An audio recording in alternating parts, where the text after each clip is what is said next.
Hello everybody, welcome to Wednesday Wisdom. So today we are going to be looking at whiplash injuries, whiplash associated disorders. And WAD, or whiplash associated disorders, is a term to describe injuries resulting from normally an accident of acceleration and deceleration, which is typically associated with road traffic accidents. And the reason why it can be so complex is when it says associated disorders, lots of different structures can get involved. And so the pain pattern, the areas of stiffness and soreness and restriction and other complications and symptoms can be extremely diverse depending on the grading and what's going on. So it can be quite complex for people, which is why when we do a case history, if someone's coming in with a whiplash injury or a similar type of injury to a whiplash, we need to know onset, mode of injury, direction of force, what's happened, because it makes it a lot easier for us to predict the structures that might be involved, as well as obviously asking about where you're feeling the pain, restriction, and what's going on. So it typically occurs in 3 stages. So we suddenly get either a flexion injury coming forward. So what happens is the head kind of is thrown in this kind of inertia position. We get a lot of compression down through because the body tries to stabilize. And as we go through each of the phases, we're kind of thrown, as you can see in the videos, where it kind of goes into that flexion and extension position. So essentially all of the structures in the neck are suddenly being thrown into a different position. And just imagine what that is doing to the structures around the neck and the shoulders. So you can see why, with that force coming in, obviously depending on speed, direction, and what's going on, there can be a lot of soreness through there. And so how it's typically diagnosed and what we look at is obviously we want to work out what structures have been involved with the whiplash injury. So grade 1, someone's normally coming in with a bit of stiffness, a bit of neck pain, a bit of tenderness, but actually on examination, the range might be relatively good. There might not be any limitations in that movement. So it's very kind of mild in terms of the symptoms.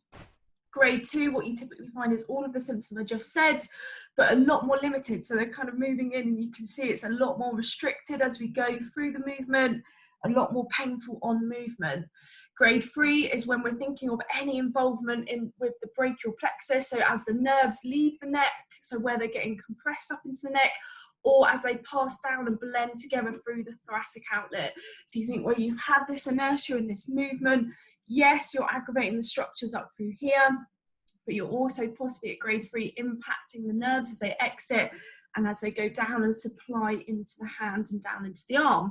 So someone might present with tingling, dysesthesia, so numbness, abnormal sensation, weakness down into the arm. So you can see how it can really start to build. And then a grade 4, which is why when you've had a whiplash injury and it's been really severe and you've got all that soreness and guarding, this is why they typically x-ray and see what's going on, is they want to rule out any fracture in the neck or any severe damage in the neck, which might be causing damage to the spinal cord, or instability if we fractured some of the tiny bones in the neck or the joints of the neck. And so you need to know what's going on. And so with regards to looking at kind of prognosis and how the person recovers, it's completely dependent on grading and the structures that have been involved, because it's an incredibly complex condition. So what we'd want to look for once it's been ruled out and the x-rays are all clear and everything's been given the all clear, no concussion, in our consultation we would want to palpate through the different structures. So we'd want to feel if the facet joints are involved, so i.e. the joints that turn the neck, the muscles that are involved, any discs that are involved. You want to palpate all the muscles around here and see how they feel. You want to track range of motion. We would also want to do a full upper body neurological screen, so testing for reflexes, muscle power, any neurological changes in terms of sensation as well, so mapping out that sensation change, any loss of balance, any kind of other pressures around the base. So because people can start to get obviously headaches like we looked at before, you think if these structures here are tender and tight, that can also refer up with headaches. So the pattern of presentation can be incredibly complex. So in terms of management, obviously checking that you're okay to have treatment.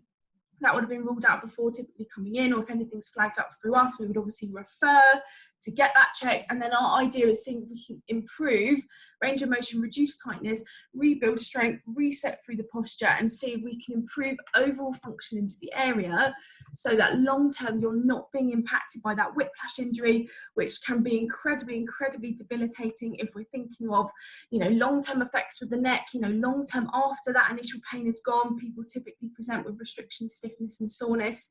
So it's reducing that likelihood of complications occurring. So hopefully helpful for today. Any questions, let me know. Please comment below, and any other topics you want me to cover, just give me a shout.